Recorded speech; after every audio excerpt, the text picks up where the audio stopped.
सवाल नंबर 1, किन लोगों को जहन्नम के सबसे निचले गड्ढे में अजाब दिया जाएगा?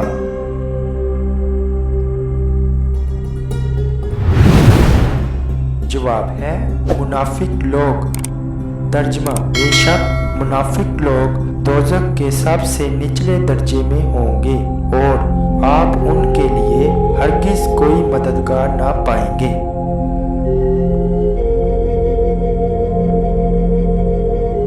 सवाल नंबर 2, वो कौन सा आसान अमल है जिसको करने से जन्नत के 8 दरवाजे खोल दिए जाते हैं, इंसान जिस दरवाजे से चाहे दाखिल हो जाए?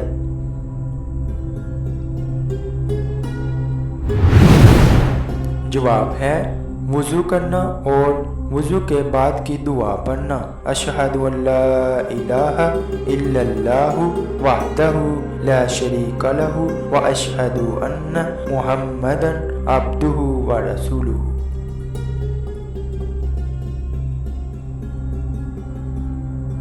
सवाल नंबर 3, वो कौन सी सूरह है जिसकी तिलावत 1/3 कुरान पाक पढ़ने के बराबर है?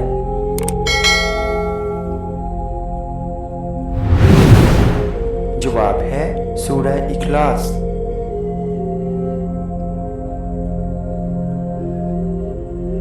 सवाल नंबर 4, ईमान और कुफर के दरमियान फर्क करने वाली चीज का नाम बताएं।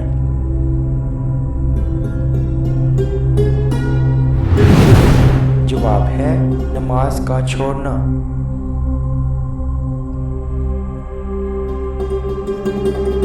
सवाल नंबर 5, किस रात हजरत जिब्राइल अलैहिस्सलाम और फरिश्ते अल्लाह ताला के हुक्म से जमीन पर उतरते हैं?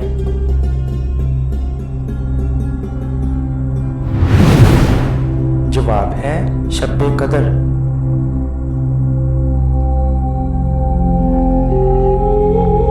सवाल नंबर 6, मअराज की रात हुज़ूर सल्लल्लाहु अलैहि वसल्लम की हजरत यूसुफ अलैहिस्सलाम से मुलाकात कौन से आसमान में हुई थी?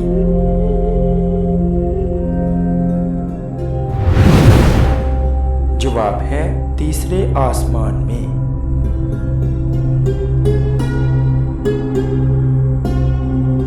सवाल नंबर 7, हजरत यूसुफ अलैहिस्सलाम ने कुल कितने साल उम्र पाई?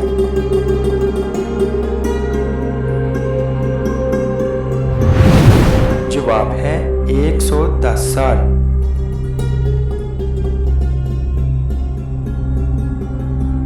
सवाल नंबर 8, हजरत यूसुफ अलैहिस्सलाम का क्या लक़ब था?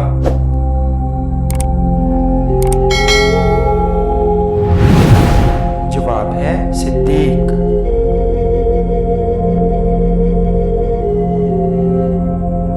सवाल नंबर 9, हजरत यूसुफ अलैहिस्सलाम के ताबूत को किस नबी ने निकालकर और कितने साल बाद दफन किया था?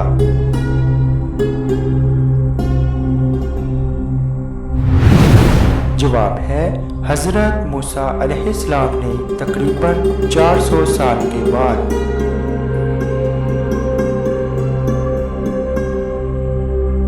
सवाल नंबर 10, हजरत यूसुफ अलैहिस्सलाम के ताबूत को हजरत मूसा अलैहिस्सलाम ने कहाँ दफन फरमाया?